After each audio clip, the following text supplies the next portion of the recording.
그러면 이제 이게 전파라는 거는 요 덤으로 말씀드리면 이렇게 된 겁니다. 전파라는 거는 이렇게 해서 X축, Y축 이렇게 있다면, 예. 먼저 전기장이 이렇게 XY 평면으로 이렇게 오실레이션 하면 자석에 관한 장, 자기장은 요거 평면의 수직인 평면으로 이렇게 오실레이션 합니다. 그래서 벡터를 그리면 요렇게 나와 있습니다. 요 방향으로 벡터가 이렇게 됩니다. 그 다음에 이게 전기장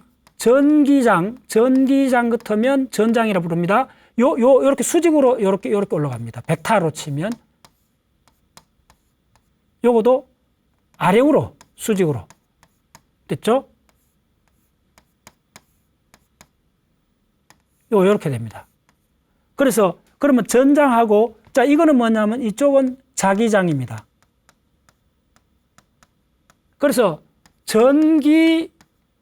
전기장 곱하기 자기장이 그래서 요거 두 장 때리면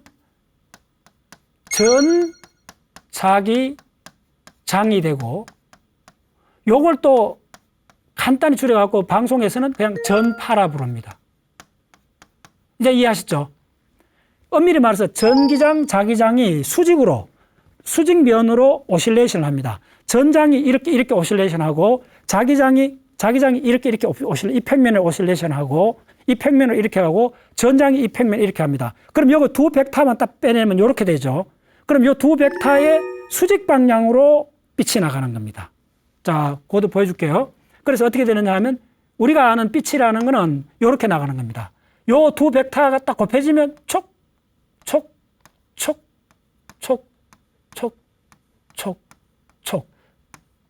이게 빛입니다.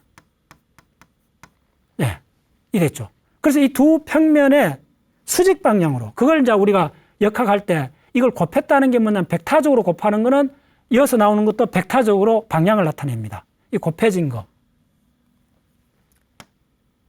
그래서 전자공학에서는 어떻게 부르냐 하면 이걸 벡터곱을 하면 예, 이렇게 빛이 나오는데 그러면 다 이제 보죠. 바로 빛이 전파라는 겁니다. 전파하고 빛이 같은 거라는 겁니다. 이제 됐죠. 이제 여러분들 전파란 말하고 빛이란 말이 그럼 우리가 하는 빛이다 가시광선이 하는 거는 전파 중에 파장이 대략 500나노메타 정도 되는 태양에서 오는 그걸 햇빛이라 부르는데 햇볕도 전자기파가 쫙 있다면 전자기파가 그것도 지난번에 말씀드렸는데 전자기파가 파장으로 치면 만약에 이렇게 긴 파장이 있다가 그다음 파장이 점점 줄어들다가 그다음에 점점 줄어들다가 이렇게 됐을 때 이쪽을 대략 러프하게 이쪽을 대략 파장이 1m 오다. 그다음에 이쪽은 밀리메타. 그다음에 마이크로메타. 그다음에 어떻게 되냐면 적외선. 그다음에 가시광선. 그다음에 자외선.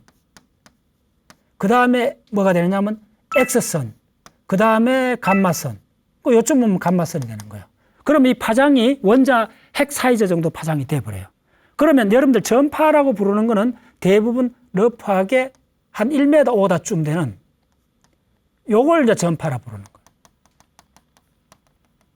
거예요. 그리고 우리가 햇빛이라고 하는 부른 거는 어디 있죠? 요거에 가시광선이라는 요게 우리가 그냥 빛이라 부르는데 다 같은 겁니다.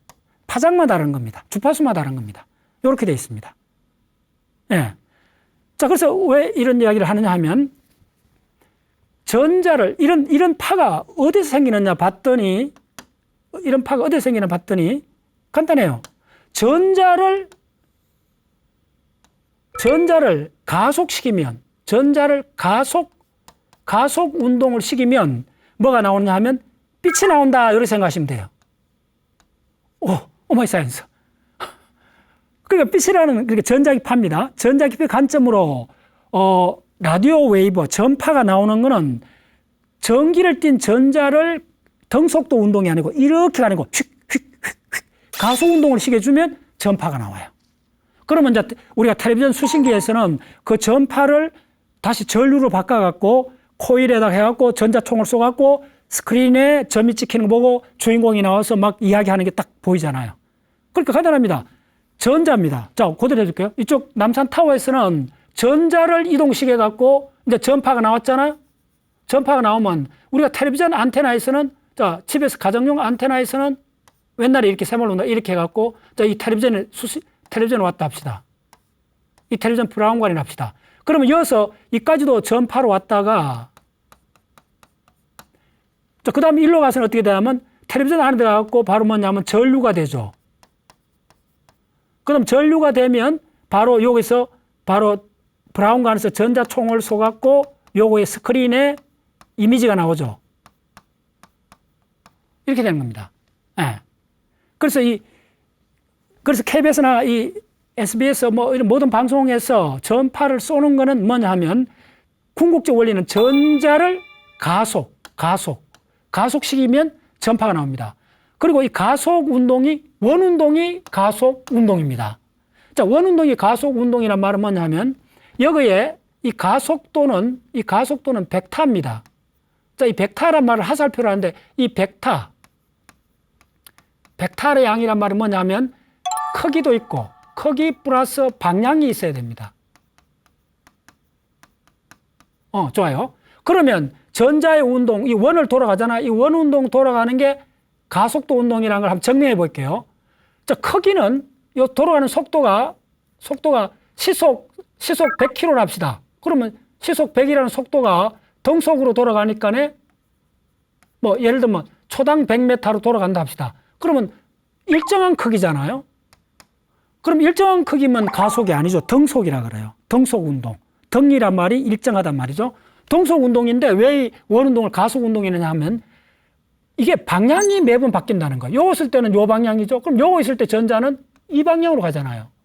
그 다음 요거 있을 때는 이 방향으로 가잖아요. 방향이 매 순간 바뀌잖아요. 그래서 방향이 매 순간 바뀌기 때문에 원운동은 가속 운동이에요. 그럼 가속 운동은 전자기파가 나오고 전자기파는 에너지이기 때문에 에너지를 방출해요. 에너지를 방출하게 되고 그러면 전자 에너지 줄어드니까 전자 에너지 줄어들면 어떻게 되겠어요? 궤도 반지름이 줄어들 수밖에 없어요. 그러면 충돌해요. 오마이 사이언스. 자, 여러분들 뉴스 보셨죠? 무슨 인공위성이 지금 뭐 지구 대기 중에 지구의 그 궤도에 인공위성이 아마 뭐 거의 수천 개, 만 개 올라가 있잖아요. 그러면 거기서 배터리가 있잖아요. 태양전지 배터리를 하든 원자력 발전기 하든 그 배터리가 있는데 배터리가 다 쓰고 나면 에너지가 없잖아요. 그럼 어떻게 돼요? 원운동을 하다가 에너지가 줄어들면 배터리가 점점 줄어들면 원운동하는 지구에서 반지름 궤도 그 인공위성 궤도가 줄어들어야 돼요. 간단히 가운동량 보존해 보면 점점 줄어드니까 주르륵 하다가 지구에 충돌하는 거예요. 해마다 유수 시간 나오잖아요. 왜 인공위성이 지구로 추락하는가? 그게 에너지가 점점 줄어들면 에너지를 어디 써버리고 나서 줄어들면 에너지를 쓰고 나서 줄어들면 궤도 반지름을 줄여야 돼요. 그러니까 이게 바로 라더포드의 원자 모델이잖아요. 라더포드의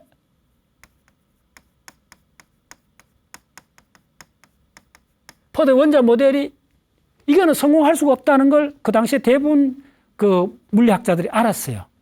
알았는데 왜 그러면 라더포드가 살짝 성장할 수밖에 없었냐면 자기 스승이 만드는 식빵 모델에 물질이 빽빽하게 있는 플러스 전기등 빽빽하게 있는 데가 전자가 건포도처럼 박혀 있는 게 원자라 생각했는데 핵을 발견한 가지고서 원자는 텅 비었다. 99.99% 텅 비었다는 하니까 이렇게 텅 빈 공간을 상정했고 두 번째 코어에는 플러스 전기를 띤 핵이 있다. 핵을 발견했죠. 그래서 이걸 만들 수밖에 없었어요. 만들었더니 볼때처럼 많은 학자들이 야 그거는 작동하지 않아. 시간 좀 지나면 궤도를 도는 전자는 원자 핵에 충돌해갖고 플러스 마이너스 사라져버리고 모든 원자는 짜부러질 거야. 이 공간이 99.9%가 빈 공간인데 원자에 그게 짜부러들면 우주가 그냥 붕괴가 돼버릴 거야. 됐죠. 그러니까 이 모델은 맞지 않다는 걸 알았어요. 그때 이제 그 해가 언제냐 하면 바로 1911년 바로 원자 모델, 라더포드의 원자 모델이 나왔는데 이건 이제 붕괴돼 버렸죠. 그래서 이 원자 모델은 실패, 붕괴가 돼 버린 거예요. 그 원인은 바로 이 전자가 가속도 운동을 하는데 이게 말이 안 된다 된 거예요. 그래서 1913년에 또 한 사람이 나옵니다. 바로 라더포드 옆에서 실험을 한 게 아니고 이론가가 한 명 있었는데 그 사람이 그 유명한 닐스 보아입니다. 이 사람은 덴마크 사람이에요. 이 닐스 보아가 닐스 보어라 그래요. BOHR. 닐스 보어가 이 덴마크 사람이 영국 케임브리지 박사학위를 하고 케임브리지 랩에 가갖고 톰슨을 만났어요. 톰슨은 그때 당시에 막 유럽에서 거의 뭐 최고하는 그 물리학자였으니까요. 그 케임브리지 랩에 가갖고 톰슨한테 가서 뭐 이렇게 하다가 그 톰슨 눈밖에 난 거예요. 대화도 얼마 못하고 뭐 이거 상대를 안 해주니까네. 뭐 이렇게 격차가 너무 나니까네. 상대를 안 해줬던 모양이에요. 톰슨이. 그러니까 이 톰슨이 보어가 어디로 가느냐 하면 라더포드 쪽으로 와요. 그때 라더포드는 톰슨 밑에서 학위를 하고 맨체스터에 있는 대학의 교수로 가요. 제가 올 3월 달에 44명하고 한 40명의 사람을 인솔해갖고 맨체스터를 갔다 왔습니다. 예, 영국 옥스퍼드 대학도 가보고 맨체스터 가서 산업혁명이 일어나는 그 박물관도 다 보고 근데 더 감동적인 건 뭐냐면 바로 맨체스터의 대학에서 바로 이 라더포드의 제자가 11명이 노벨상을 받았다 그랬잖아요. 그 라더포드가 그때 맨체스터 대학의 교수로 있었어요. 그때 이제 보어가 톰슨한테 이제 연결이 안 되고 라더포드한테 와요. 라더포드가 굉장히 뭐랄까 사람이 덕인심을 한 사람이에요. 굉장히 뭐냐면 자기 제자가 11명이 노벨상 받았다 그랬잖아요. 어마어마한 사람이에요. 그래서 이 보어가 라더포드하고 같이 콕 비슷하게 해요. 그래서 라더포드가 그때 핵을 발견했을 때 핵을 발견하고 1911년 원자 모델을 만들었을 때 보어도 이제 옆에서 계속 같이 있으니까 보어도 자기의 원자 모델을 만들어요. 근데 만드는데 바로 1911년에 이 모델이 붕괴되가 실패했다는 걸 알고 있죠. 그래서 이제 닐스 보아는 붕괴되지 않는 원자 모델을 착상합니다. 그 모델은 간단히 그리면 이렇게 돼 있어요. 이 보어의 원자 모델은 원자 핵이 있고 이거는 이제 라더포드가 발견했을까네. 그 다음에 전자가 있었는데 닐스 보아의 라더포드의 원자 모델은 이게 붕괴가 해버렸잖아요. 어떻게 됐나 하면 이게 전자가 이렇게 들어가서 원자 모델이 붕괴했는데 바로 닐스 보아는 이걸 극복하는 원자 모델을 제안한 게 뭐냐 하면 원자 핵이 있다면 이두에 둘레로 도는데 이게 붕괴 안 되는 조건을 찾아낸 거예요. 요 전자가 돌아가는데 조건을 찾아낸 게 아니고 엄밀히 말하면 가정을 한 겁니다. 자, 그래서 그 대목이 이제 과학사에서 엄청 중요한 부분인데 자, 그걸 설명드리겠습니다. 자, 다시 한번 그리면 이 라더포드의 원자 모델은 뭐냐 하면 이 모델은 원자 모델입니다. 원자 모델. 이 라더포드의 원자 모델은 붕괴를 해버려요. 그 과정을 꼭 이해하셔야 돼요. 왜냐하면 가속도 운동을 하기 때문에 붕괴를 하는데 그래서 바로 이걸 붕괴를 극복하기 위해서 만든 게 닐스 보어의 원자 모델이요.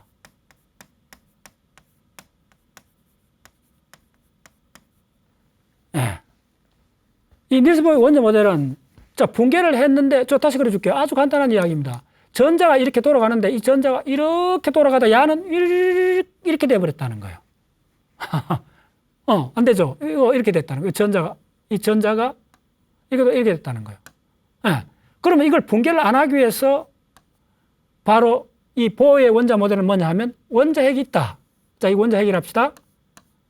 핵이 있으면 전자가 이렇게 그냥 다 그려줄게요. 이렇게 돌아가는데 이렇게 동심을 그리는데 야가 요거 있는 전자가 안으로 안짝으로 들어야 된다는 거예요. 자, 요거 전자가 있어요. 전자가 이렇게 들어가면 안 된다는 거예요. 여기 있는 전자가 이렇게 들어가면 안 된다는 거예요. 자, 그 말은 뭐냐 하면 그를 조건을 가정을 한 거예요. 그래서 이어서 보어가 가정을 한 거예요. 그 유명한 닐스 보어의 가운동량 가정인데 그게 무슨 가정이냐 하면 이런 겁니다. 여기에 가운동량을 하는 이걸 이제 그 벡터로 표현해 보면 L 이꼴 R 곱하기 P예요. 일단 또 따라오시고, 예.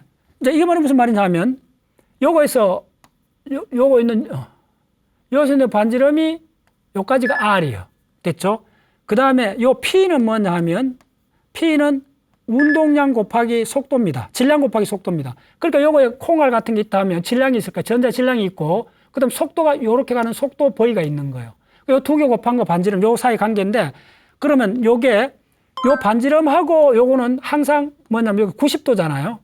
이어서 이렇게 돌아갈 때도 이게 무슨 말이냐 하면, 요거서 요렇게 가는 거하고 요게 90도란 말이에요.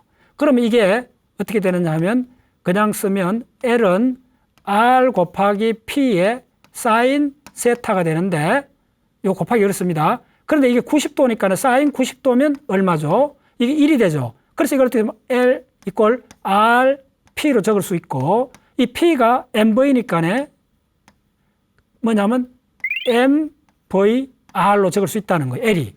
그러면 닐스 보아가 가정한 거는 뭐냐 하면, 닐스 보아가 가정한 건 딱 이거예요. 이 MVR이 이게 붕괴가 안 된다는 걸 조건이 뭐냐 하면 어떤 에너지 NH 바로 적는다는 거예요. 일단 그러면 이거는 뭐냐 하면 양자각 들어오는 거는 이게 프랑크 상수입니다. 프랑크 상수. 프랑크 상수를 H라 적는데 이 H를 2파이 360도로 나눠주는 이거를 H바라 부릅니다. 물리학에서. 그러면 여기서 가장 중요한 이 N은 뭐냐 하면 N은 양수입니다. 정수. 양의 정수인데 0은 아니고 1, 2, 3, 똔똔똔똔똔 이렇게 나간다는 거예요. 그래서 바로 요 조건 하나. 그래서 L이 바로 이게 바로 뭐죠? 그럼 다시 MVR. MVR이 그렇다는 거예요. MVR이 요 조건을 만족한다는 거예요. 만족한다는 게 아니고 요렇게 가정을 한 거예요.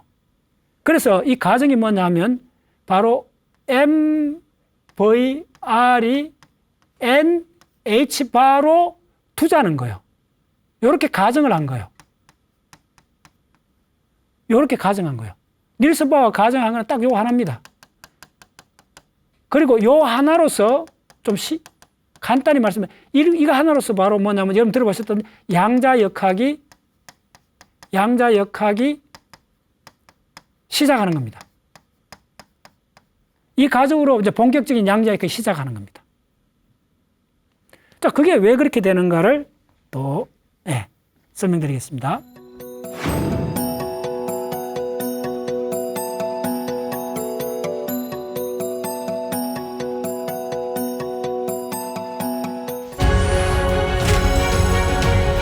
자, 여기다 또 반복적으로 좀 적어드리겠습니다.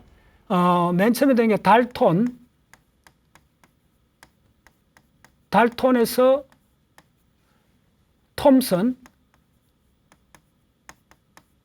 톰슨에서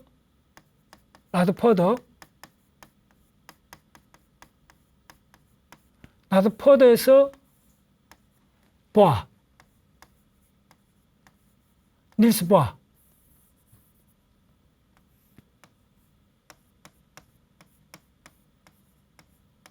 여기까지.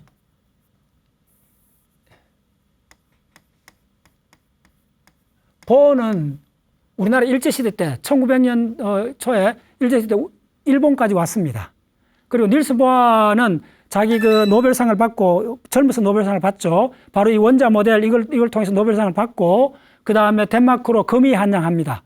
돌아가서 그때 이제 그 덴마크에 있는 어떤 돈 많은 부자가 그 자기 나라 그 젊은 사람이 노벨상을 받았다니까 처음으로 받았죠. 그래서 그 큰 저택을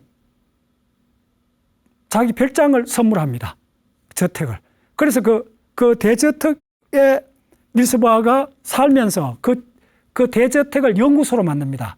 그래서 그 코펜하겐에 있는 바로 닐스 보아의 연구소에서 전 세계 물리학자들이 모여 들어갔고 이제 양자역 화학이 이제 폭발적으로 발전하게 됩니다. 그래서 그러면 조금 더 세부적으로 말씀드리면 톰슨은 왜 중요하냐 하면 원자를 다시 불러온 겁니다. 원자란 개념을 1800년 초입니다. 1800년 초쯤이고 원자란 개념을 도입하고 바로 정수비례, 화학물질의 정수비례 법칙을 선언합니다.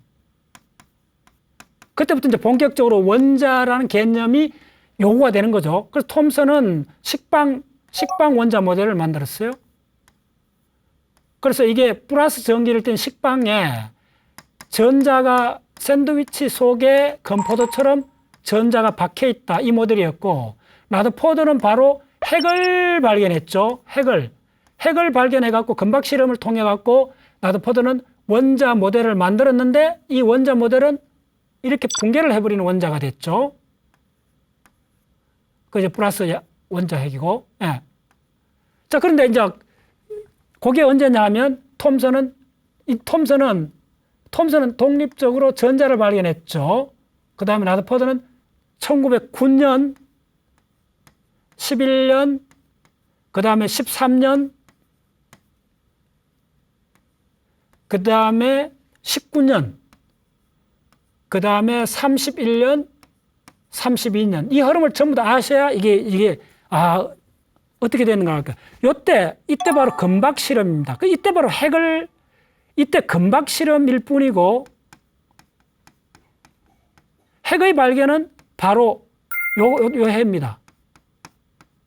핵의 발견이고, 그 다음에 19년은 요 13년이 보아의 원자 모델, 보아의 모델입니다. 자, 보아의 모델이 이제 본격적인 이제 양자역학 문을 여는데, 보아의 모델은 지금까지 설명드렸듯이, 자, 여기에 원자 핵이 이렇게 있다면, 전자가 이렇게 돈다는 거예요.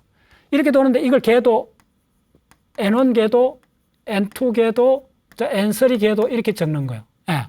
그러면 이 N의 비밀이 뭐냐 하면, 요 원자 핵에서, 중심에서 요까지 거리를 R로 두고, 요거 있는 전자가 속도 V를 가고, 이 전자 질량이 M으로 두면, M, V, R이 이 값이 뭔지 모르지만은 어떤 정수 N하고 이걸 곱한 거다. 그때 이 N이 이 N들입니다. 됐죠? 이렇게 요약을 할 수가 있어요. 자, 여기까지 왔는데, 그때 당시에 어떤 실험들이 있었냐면, 거의 한 50년 이상을 1800년도에 분광학자라는 사람들이 있었어요. 그거는 뭐냐 하면, 이렇게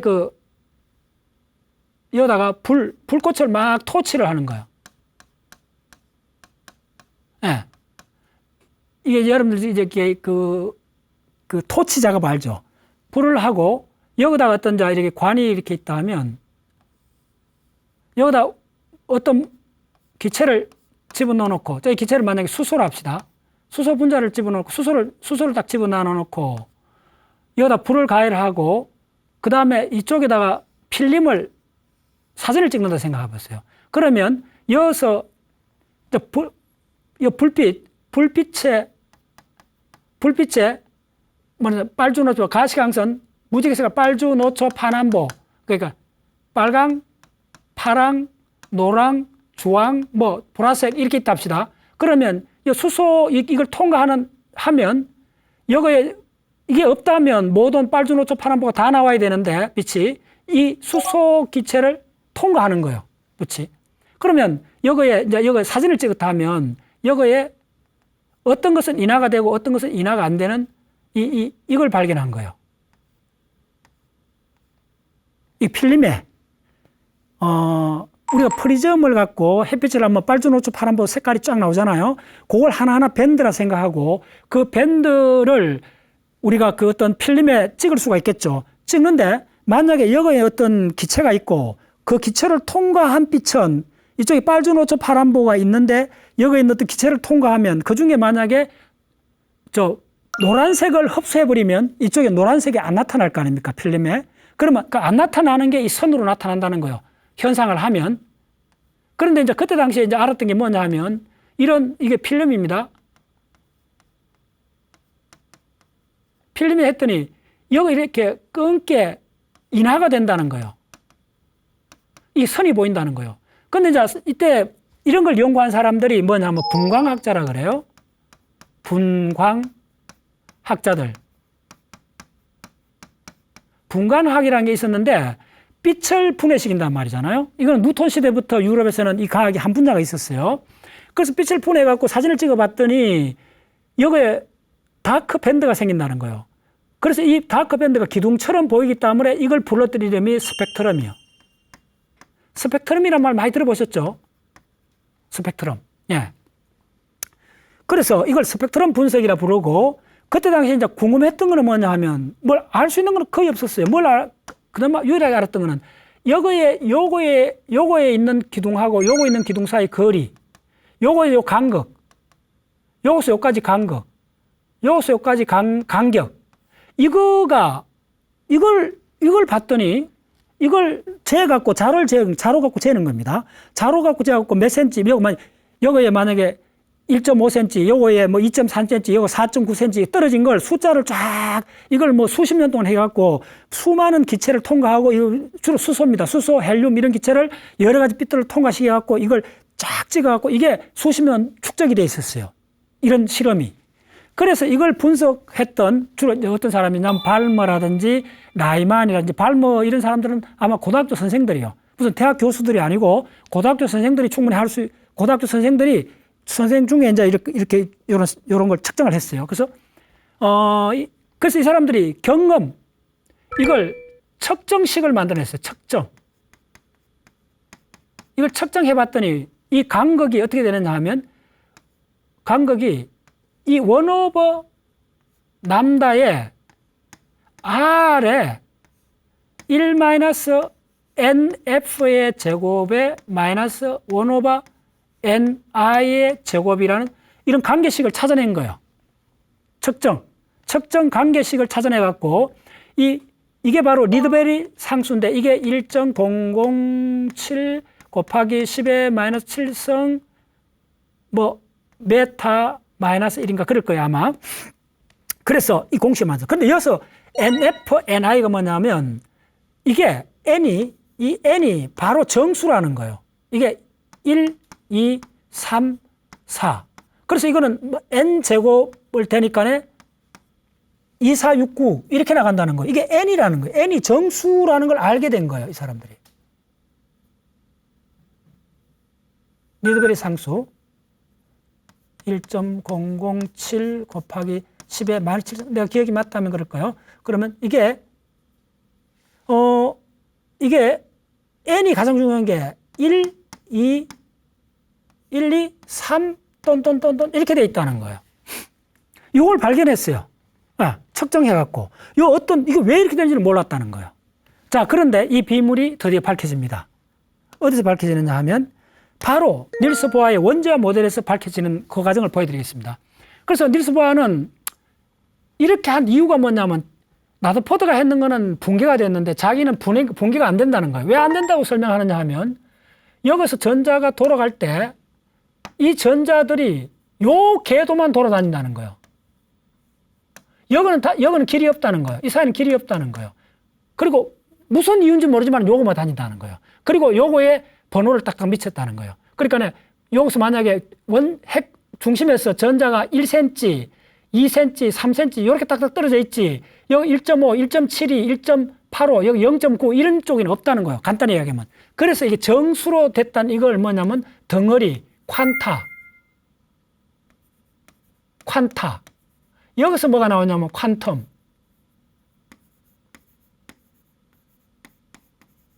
들어보셨죠? 이걸 양자라 그래요. 그래서 양자 역학이 출현합니다.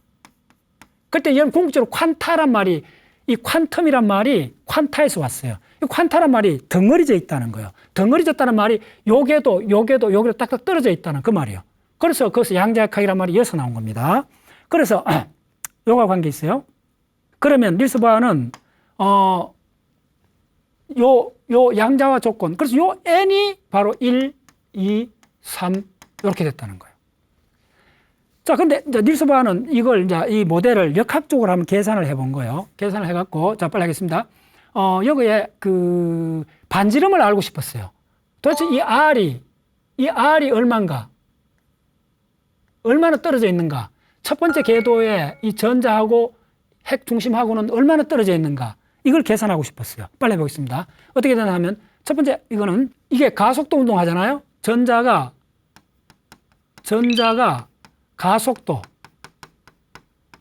가속도 운동을 해요. 빨리 공식, 이건 워낙 유명한 공식이니까 그렇게 어렵지 않습니다. 이거 조금 빨리 유도해 보겠습니다. 전자 가속도 운동 하니까 뭐지 모르지만 2파이 R 같은 원둘레가 되죠. 이 원둘레가 되죠. 2파이 R을 속도 V로 얼마 동안 달려가면 2파이R이 되느냐면 주기죠, 바로. 속도에다 주기를 곱하면 바로 거리가 나오죠.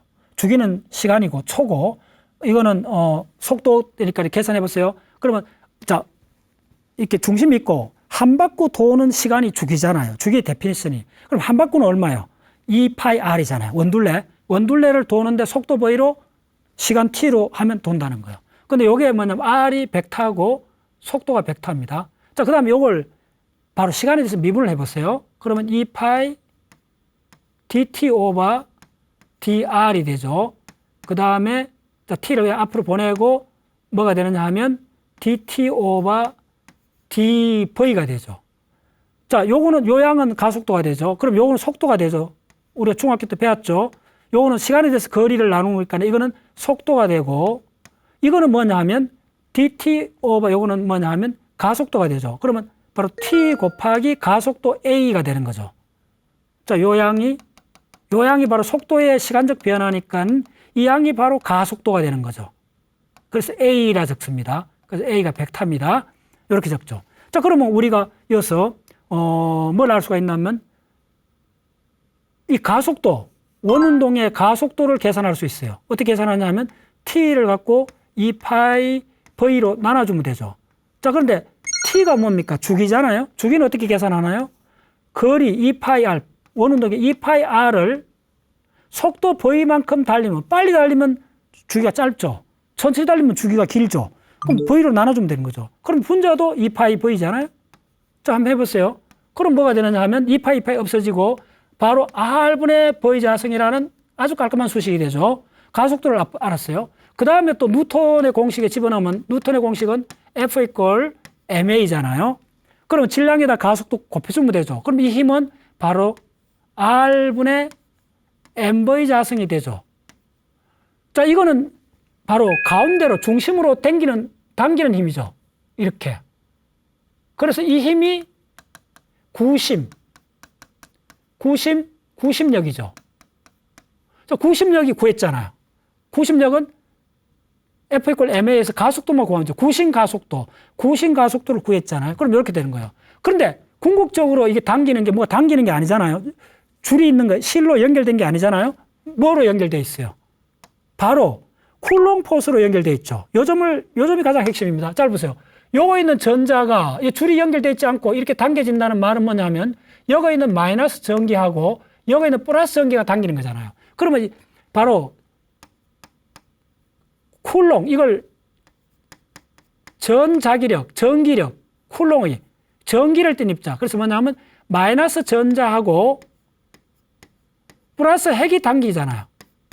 핵이 플러스 전기를 뗐잖아요. 그 당기는 이 힘은 어떻게 되냐면 이 힘은 F는 이게 바로 쿨롱의 포스고 바로 R 자승의 KE 자승이죠. 어디 있죠? 요거 있죠. 아까 요거 했었죠.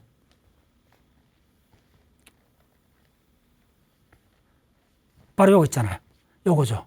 요걸 다시 쓰면 바로 요게 E니까네. 요게 E고 요게 E니까 R 자승의 KE 자승이 되죠. 네. 그래서 공식은 웬만한 걸 그냥 암기해버리시면 굉장히 편해요. 그래서 갖다 쓰기만 하면 돼요. 그래서, 네. 자, 그러면, 자, 이제 다 됐죠. 뭐냐면, 이게 바로 원운동하는 가속도 운동에서 힘을 구한 거. 원운동 가속도 운동에서 힘을 구한 거. 그러니까 원운동 가속도 운동에서 힘을 구한 거. 바로 뉴턴 역학을 쓴 힘을 구한 거하고 바로 전자기적 쿨롱의 포스로 힘을 구한 거가 이게 이꼴이 돼야 되죠. 왜냐하면 요거에 끈으로 연결된 게 아니고 요 핵의 플러스 전하가 전자의 마이너스 전하끼리 당겼는 그 힘이 바로 이 구심 가속도의 원뿔이니까 그럼 이거 두 개가 같아야 되죠. 그럼 저거 보면 바로 어떻게 되느냐 하면 R분의 M의 자성은 R 자성의 KE 자성이 되죠. 자, 그럼 우리가 R을 알고 싶잖아요. R을. 그럼 R은 양쪽에 곱해주면 어떻게 되느냐 하면 M의 자성은 양변에 R을 곱해줘 보세요. 드디어 R분의 KE 자성이 되죠. 네, 이렇게 간단한 식이 돼요. 자, 그런데 우리가 알고 싶은 거는 R이죠. 그럼 R을 하려면 이 공식에서 자, 빨리 하면 R을 하면 M의 자성의 분모 분자 바꾸면 되죠. KE 자성이 되죠. 자, 그러면 자, 우리가 여기서 또 놀라운 게 V는 구할 수가 있죠. V는 바로 이 공식에서 V를 구할 수 있죠. 자, 이 공식에서 바로 이 공식에서 V를 구하면 바로 이 공식에서 V는 뭐냐 하면 자, 요 공식에서 V를 놔두고 MR을 이항하면 되죠. MR의 NH바가 되죠. V가. 그럼 이 V를 집어넣으라는 거예요. 바로 이 V를. 그래서 이거를 M에 자, 요 V는 다른 색깔로 적겠습니다. 이 V 이 값. 이 값을 집어넣으면 돼요. 네. MR의 NH바. 그래서 기원이 다르다는 걸 표시하는 거예요. 그래서 NH바에 바로 MR의 제곱이 되죠. 자, 어디서 왔는 걸 잘 따라 주셔야 돼요. 자, 그러면 자, 마무리하겠습니다. 그 다음에 KE 자성이 나오죠. 자, 그러면 보세요. 요 M하고 요 M이 사라지죠. 하고 요건 제곱이 되니까 하나 남죠. 자, 그러면 이걸 정리하면 어떻게 되느냐 하면 바로 KE 자성의 바로 N 자성의 H바 자성이 되죠. 그 다음에 M이 하나 남죠. 자, 그리고 조심하셔야 돼요. R을 올리면 R 자성이 되죠. 됐죠. 그럼 이쪽은 R이고 이쪽은 R 자성이 되죠. 그러면 곱하기 양변에 곱하기 R분의 1을 해보세요. 그럼 이쪽은 1이 되죠. 그럼 다시 적으면 1 이꼴 N 자성의 H바 자성의 KE 자성의 M의 R이 되죠. 요거는. 그러면 이제 분모 분자 바꾸면 되죠. R은 어떻게 됩니까? R은 우리가 구하고 싶은 R은 드디어 툭 나와요. 바로 KE 자성의 M에 그 다음 이게 넘어가면서 H바 자성 그 다음에 N은 뒤로 빼내갖고 N 자성 이렇게 적어주면 되죠. 이게 이만큼 중요한 거예요. 따라오셨나요? 이제 됐죠? R을 구했죠.